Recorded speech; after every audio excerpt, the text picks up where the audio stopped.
ರಾಜ್ಯದ ಪ್ರಮುಖ ಸುದ್ದಿ ಪತ್ರಿಕೆಯಲ್ಲಿ ಕನ್ನಡಪ್ರಭದ ಮೊದಲ ಸುದ್ದಿ ಏನಿದೆ ಅಂತ ನಾವು ಗಮನಿಸೋದಾದ್ರೆ ಮನಿ ಬಾಂಬ್ ಸ್ಫೋಟದ ಬೆನ್ನಲ್ಲೇ ಕದನ ವಿರಾಮಕ್ಕೆ ಕಸರತ್ತು, ಶಾಸಕರ ಮೇಲೆ ಕೈ ಗರಂ. ಇದು ರಾಜ್ಯ ಕಾಂಗ್ರೆಸ್ನಲ್ಲಿ ಆಗ್ತಾ ಇರುವಂತಹ ಬೆಳವಣಿಗೆಗಳ ಬಗ್ಗೆನ ಅಪ್ಡೇಟ್ ಆಗಿದೆ. ಸೊ ಏನೆಲ್ಲ ನಡೀತು? ಕಾಂಗ್ರೆಸ್ ಸರ್ಕಾರದ ವಿರುದ್ಧ ಸರ್ಕಾರದ ಕೆಲವು ಶಾಸಕರುಗಳೇ ಅಸಮಾಧಾನವನ್ನು ವ್ಯಕ್ತಪಡಿಸ್ತಾರೆ. ಇದು ಕಾಂಗ್ರೆಸ್ಗೆ ತೀವ್ರ ಮುಜುಗರ ಆಗತ್ತೆ. ಹೈಕಮಾಂಡ್ ನಾಯಕರು ಕೂಡ ವರದಿ ಕೊಡ್ರಿ ಅದೇನದು ಅಂತ ಕೇಳಿದ್ರು. ಸೊ ಸಿಎಂ ದೆಹಲಿಯಲ್ಲೇ ಇರುವಂತಹ ಹಿನ್ನೆಲೆಯಲ್ಲಿ ಏನೇನು ಚರ್ಚೆ ಆಯಿತು, ಯಾರ್ಯಾರು ಏನೇನು ಹೇಳಿದ್ರು, ಇದನ್ನೆಲ್ಲ ಶಮನ ಮಾಡಲಿಲ್ಲ ಅಂತ ಅಂದ್ರೆ ಕಾಂಗ್ರೆಸ್ಗೆ ಈ ಸೆರಗಿನಲ್ಲಿ ಕಟ್ಟಿಕೊಂಡ ಕೆಂಡದಂತ ಪರಿಸ್ಥಿತಿ ಆಗ್ಬಿಡುತ್ತೆ. ಸೊ ಏನೇನಾಯ್ತು ನೋಡೋಣ ಬನ್ನಿ. ಸರ್ಕಾರದ ವಿರುದ್ಧವೇ ಸಿಡಿದವರ ಬಾಯಿ ಮುಚ್ಚಿಸಿ ಅಂತ ಕಾಂಗ್ರೆಸ್ನ ವರಿಷ್ಠರು ತಾಕೀತ್ ಮಾಡಿದ್ದಾರೆ. ಸಿಡಿದ ಶಾಸಕರು ಈಗಾದ್ರೂ ಸುಮ್ಮನಾಗ್ತಾರಾ ಅನ್ನೋದೇ ಪ್ರಶ್ನೆ. ಹೈಕಮಾಂಡ್ ನಾಯಕರೇ ನೇರವಾಗಿ ತಪ್ಪುಗಿರಕ್ಕೆ ಹೇಳಿ ಅಂತ ಹೇಳಿರೋದ್ರಿಂದ ಅಸಮಾಧಾನಿತರು ಅಂತ ಇವ್ರನ್ನ ಕರಿಬಹುದು. ಈ ಅಸಮಾಧಾನಿತರು ಇನ್ಮೇಲಾದ್ರೂ ಸುಮ್ಮನಾಗ್ತಾರಾ ಅನ್ನೋದೊಂದು ಪ್ರಶ್ನೆ ಇದೆ. ವಿವಿಧ ಇಲಾಖೆಗಳ ವಿರುದ್ಧ ಲಂಚದ ಆರೋಪ, ಸಚಿವರ ಕಾರ್ಯವೈಖರಿಯ ಬಗ್ಗೆ ಬಹಿರಂಗ ಅಸಮಾಧಾನ ಹಾಗೂ ಅನುದಾನಕ್ಕಾಗಿ ಬೇಡಿಕೆ ಇಟ್ಟು ರಾಜ್ಯ ಸರ್ಕಾರವನ್ನು ಮುಜುಗರಕ್ಕೆ ಒಳಪಡಿಸ್ತಾ ಇರುವ ಸ್ವಪಕ್ಷೀಯ ಶಾಸಕರಿಗೆ ಸ್ಪಷ್ಟ ಸೂಚನೆಯನ್ನ ನೀಡುವಂತೆ ಸಿಎಂ ಸಿದ್ದರಾಮಯ್ಯನವರಿಗೆ ಹೈಕಮಾಂಡ್ ಸೂಚಿಸಿದೆ. ಶಾಸಕರ ಸಮಸ್ಯೆಗಳು ಏನೇ ಇದ್ರೂ ಮುಖ್ಯಮಂತ್ರಿ ಹಾಗೂ ಪಕ್ಷದ ಅಧ್ಯಕ್ಷರನ್ನ ಖುದ್ದು ಭೇಟಿಯಾಗಿ ಚರ್ಚಿಸಿ ಬಗೆಹರಿಸಿಕೊಳ್ಬೇಕು. ಅದನ್ನ ಬಿಟ್ಟು ಸ್ವಪಕ್ಷೀಯ ಶಾಸಕರೇ ಈ ರೀತಿ ಸರ್ಕಾರದ ವಿರುದ್ಧ ಆರೋಪ, ಅಸಮಾಧಾನ ಹೊರಹಾಕಿದ್ರೆ ಕಾರ್ಯಕರ್ತರಿಗೆ, ಜನತೆಗೆ ತಪ್ಪು ಸಂದೇಶ ಹೋಗುತ್ತೆ. ಜನತೆಗೆ ಪ್ರತಿಪಕ್ಷಗಳು ಇದನ್ನ ಉಪಯೋಗಿಸಿ ಸರ್ಕಾರದ ವಿರುದ್ಧ ಟೀಕೆ ಮುಗಿಬೀಳೋಕೆ ದಾರಿ ಆಗತ್ತೆ. ಶಾಸಕರ ಇಂಥ ನಡೆ ಸಹಿಸೋಕೆ ಸಾಧ್ಯ ಇಲ್ಲ. ಇದನ್ನು ಗಂಭೀರವಾಗಿ ಪರಿಗಣಿಸಲಾಗುವುದು. ಕೂಡಲೇ ಸಂಬಂಧಿಸಿದ ಎಲ್ಲ ಶಾಸಕರನ್ನ ಕರೆಸಿ ಬಾಯಿಗೆ ಬೀಗ ಹಾಕೊಂಡಿರುವಂತೆ ಸೂಚನೆ ನೀಡಿ ಅಂತ ವರಿಷ್ಠರು ಸಿಎಂಗೆ ತಿಳಿಸಿದ್ದಾರೆ. ಇನ್ನು ಸುರ್ಜೇವಾಲಾ ಜೊತೆಗೆ ಸಿಎಂ ಭೇಟಿ, ಇಲ್ಲೂ ಕೂಡ ಇದೇ ವಿಚಾರದ ಬಗ್ಗೆ ಚರ್ಚೆ ಮಾಡಿದ್ದಾರೆ. ಯಾಕ್ರಿ ಹಿಂಗೆ ಮಾತಾಡ್ತಾ ಇದ್ದಾರೆ? ನಮ್ಮ ಪಕ್ಷದವರೇನೆ, ನಮ್ಮ ಪಕ್ಷದ ವಿರುದ್ಧವೇ ಈ ಥರ ಮಾತಾಡ್ಬಿಟ್ರೆ ಹೆಂಗೆ? ಅದು BJPಗೆ JDSಗೆ ಅಸ್ತ್ರ ಕೊಟ್ಟಂಗೆ ಆಗತ್ತೆ. ರಾಜ್ಯದ ಜನತೆಗೆ ಏನು ಅನಿಸ್ಬೋದು? ಕಾಂಗ್ರೆಸ್ ಸರ್ಕಾರದಿಂದ ಯಾವುದು ನೆಟ್ಟಿಗೆ ಆಗ್ತಾಗಿಲ್ಲ, ಅದನ್ನೇ ಕಾಂಗ್ರೆಸ್ನಲ್ಲಿ ಇರೋರೇ ಹೇಳ್ತಾ ಇದ್ದಾರೆ ಅಂತ ಒಂದು ಬ್ಯಾಡ್ ಇಮೇಜ್ ಸೃಷ್ಟಿ ಆಗ್ಬಿಡತ್ತೆ. ಇದು ತೀರಾ ಕಷ್ಟ ಆಗತ್ತೆ ಅಂತ ಅಸಮಾಧಾನವನ್ನು ವ್ಯಕ್ತಪಡಿಸಿದ್ದಾರೆ.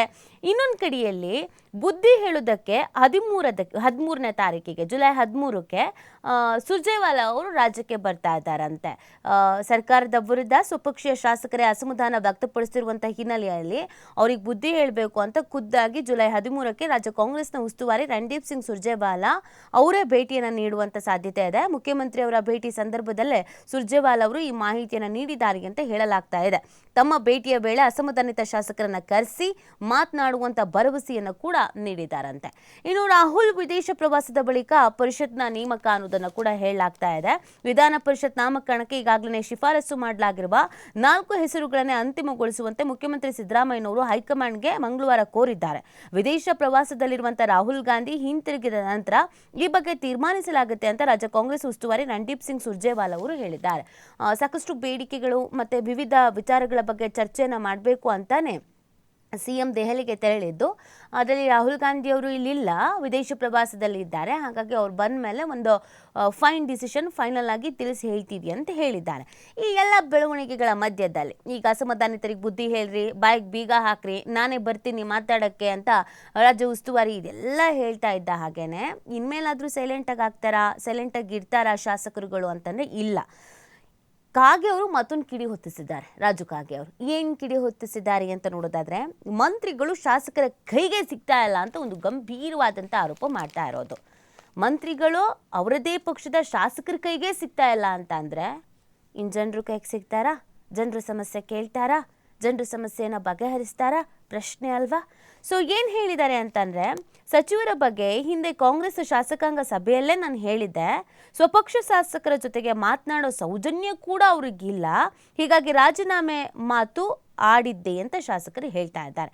ರಾಜೀನಾಮೆ ಕೊಡಬೇಕಾಗತ್ತೆ, ನಾನು ರಾಜೀನಾಮೆ ಕೊಟ್ಟರು ಏನು ಆಶ್ಚರ್ಯ ಇಲ್ಲ ಅಂತ ರಾಜು ಕಾಗೆ ಅವ್ರು ಹೇಳಿದ್ದು. ಯಾಕೆ ಹಿಂಗೆ ಹೇಳಿದರು ಅನ್ನೋ ಚರ್ಚೆಗಳ ನಡುವೆ ಹೈಕಮಾಂಡ್ ಇವ್ರಿಗೆಲ್ಲ ಸುಮ್ಮನಿರೋದಕ್ಕೆ ಹೇಳ್ರಿ, ಬಾಯಿ ಮುಚ್ಚಿಸ್ರಿ ಅಂತ ಹೇಳಿರುವಂಥ ಬೆನ್ನಲ್ಲೇ ನಮ್ಮ ಕೈಲಿ ಸಚಿವರುಗಳು, ನಮ್ಮ ಪಕ್ಷ ಶಾಸಕರುಗಳು ಅವ್ರನ್ನ ಕರೆಸಿ ಮಾತಾಡೋಣ, ಕೂರ್ಸಿ ಮಾತಾಡೋಣ, ಭೇಟಿ ಮಾಡೋಣ, ಅಥವಾ ಒಂದು ಮೀಟಿಂಗ್ ಮಾಡೋಣ, ಅಥವಾ ಅವ್ರಿಗೆ ಏನು ಸಮಸ್ಯೆ ಇದೆ ಕೇಳೋಣ, ಆ ಸೌಜನ್ಯ ಅನ್ನೋದು ನಮ್ಮ ಸರ್ಕಾರದ ಸಚಿವರುಗಳಿಗೆ ಇಲ್ಲವೇ ಇಲ್ಲ ಅನ್ನುವಂಥ ಬೇಸರವನ್ನು, ಅಸಮಾಧಾನವನ್ನು ವ್ಯಕ್ತಪಡಿಸಿದ್ದಾರೆ. ರಾಜು ಕಾಗೆ ಅವರು ಮಾತನಾಡಿದ್ದಾರೆ ಇದಕ್ಕೆ ಸಂಬಂಧಪಟ್ಟಂತೆ. ಅವ್ರ ಬೇಸರ ಏನು, ಅವ್ರ ಅಸಮಾಧಾನಕ್ಕೆ ಕಾರಣ ಏನು ನೋಡ್ಕೊಂಡು ಬರೋಣ ಬನ್ನಿ. ನೋಡ್ರಿ, ಅಡ್ಮಿನಿಸ್ಟ್ರೇಷನ್ ಆಡಳಿತ ಒಂದು ಈಗ ಯಾಕೆ ಒಂದು ಒಂದು ಆದೇಶ ಮಾಡೋದಲ್ಲ ಸರ್ಕಾರದವರು?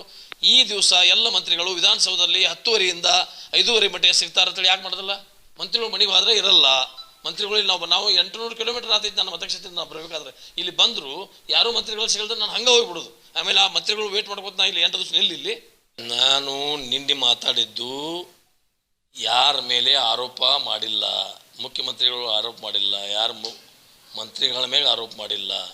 ನನ್ನ ಮತಕ್ಷೇತ್ರಕ್ಕೆ ಅನುದಾನ ಬರ್ತಾ ಇಲ್ಲ ಅಂತೇಳಿ ಮಾಡಿಲ್ಲ. ನಾನು ನಿಮ್ಗೆ ಇದೀಗ ವಿಡಿಯೋ, ನಾನು ಮಾತಾಡಿದ ವಿಡಿಯೋ ತೋರಿಸಿದ್ದು ನಿಮಗೆ. ಆದರೆ ನನ್ನ ನೋವು ವ್ಯವಸ್ಥೆಗಳ ಬಗ್ಗೆ ನೋವಾಗಿದೆ. ನಾನು ಸೀನಿಯರ್ 5ನೇ ಬಾರಿ MLA ಸೀನಿಯರ್ ಇದ್ದು ನನಗೆ ಏನೇನು ವ್ಯವಸ್ಥೆಗಳು ಹೌದು, ಅದು ನಿನ್ನೆ ಹೇಳಿದ್ದಕ್ಕೂ ಇವತ್ತು ಅದಕ್ಕೆ ನಾನು ಬದ್ಧನಿದ್ದೀನಿ. ಒಂದು ಸಮುದಾಯ ಭವನಗಳನ್ನ ವಿಶೇಷ ಫಂಡದಲ್ಲಿ ಮುಖ್ಯಮಂತ್ರಿಗಳು ಕೊಟ್ಟಂಥ 25 ಕೋಟಿಯಲ್ಲಿ 13 ಕೋಟಿ ಸಮುದಾಯ ಭವನಗಳನ್ನು ಮತ್ತು 12 ಕೋಟಿ ರಸ್ತೆಗಳನ್ನು ತಂದೆವು. ಆ ಲಿಸ್ಟ್ ಕಳಿಸಿದಾಗ ರಸ್ತೆದು ಜಲ್ಲಿ ರೋಡ್ ತೆಗೊಳ್ಳಿಕ್ಕೆ ಬರೋದಲ್ಲ, ಮೆಟ್ಲಿಂಗ್ ಮತ್ತು ಅಸ್ಫಾಲ್ಟ್ ಅಷ್ಟೇ ಮಾಡಬೇಕು. ಅಂದರೆ ಇದ್ದಂಥ ರೋಡ್ಗಳನ್ನೇ ತೊಗೋಬೇಕು. ಹಳ್ಳಿ ಊಟ ನಮ್ಮಲ್ಲಿ ತೋಟಪಟ್ಟಿ ರಸ್ತೆಗಳು, ಜನ ವಸತಿ ರಸ್ತೆಗಳನ್ನು ತೊಗೋಬೇಕು, ಅದು ಬರೋದಲ್ಲ. ಇದು ನೋವಾಗೋದಲ್ಲ. ಒಂದು ಕೆಲಸ ಆಗಬೇಕಾದ್ರೆ ನಮ್ಮ ಅವಧಿ ಮುಗಿದು ಬಳಕಾಗೋದು ಏನದು ಕೆಲಸ ಅಂತೇಳಿ ನನ್ನ ಪ್ರಶ್ನೆ. ಆಮೇಲೆ ನಾನು ನಿನ್ನೆಯಲ್ಲಿ ಒಂದು ಬೇರೆ ಕಾಂಕ್ರೀಟ್ ರಸ್ತೆ ಶಿಶಿ ರಸ್ತೆಗಳನ್ನ ಒಂದು 3 ಶಿಶಿ ರಸ್ತೆಗಳನ್ನ ಮೇನ್ ರೋಡ್ ಬಿಟ್ಟು ಒಳಗಡೆ 3 ಒಂದು ಓಣಿಲಿ ಒಂದು ಓಣಿಲಿ ಹಿಂಗೆ ಮಾಡ್ಬೇಕಂತೇಳಿ ಮೇನ್ ರೋಡ್ಗೆ ಒಂದು ಕಾಯಿ ಹೊಡೆದು 1 ವರ್ಷ ಆಗಿತ್ತು. ನಾನು ಯಾಕೆ ಮಾತಾಡ್ತಂದ್ರೆ ನಿನ್ನೆ ನನಗೆ ಯಾಕೆ ಸ್ವಲ್ಪ ಮನಸ್ಸಿಗೆ ನೋವು ಆಯ್ತಂದರೆ 1 ವರ್ಷದಿಂದ ನಾನು ಅಲ್ಲಿ ಒಂದು ಪೂಜೆ ಮಾಡಿ ಬಂದಿದ್ದೆ, ಅದು ಶಿಶಿ ರೋಡ್.